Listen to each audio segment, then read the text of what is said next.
How to change PIN code in JustMarkets application. Hi everyone, welcome back to another video from Trading for Beginners. If you use a PIN code to quickly access the JustMarkets mobile app, you can change it anytime from the app's security settings. First of all, launch open your JustMarkets application on your device and make sure that you log into your account. Once you're inside, to change your PIN code, go to the upper left corner and tap on the menu button. From the next page, click on the gear icon at the top right.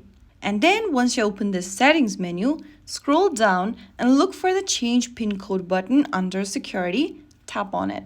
On the next page, enter your current PIN number or code. Enter a new one on the next page. Enter the new PIN code once again to confirm. And your PIN has been changed successfully. Changing your PIN code in the JustMarkets app is a quick way. So there you have it. That's how you change your PIN code in JustMarkets application. If you found the video helpful, don't forget to like, share, and subscribe to our channel. I will be back again in the next video.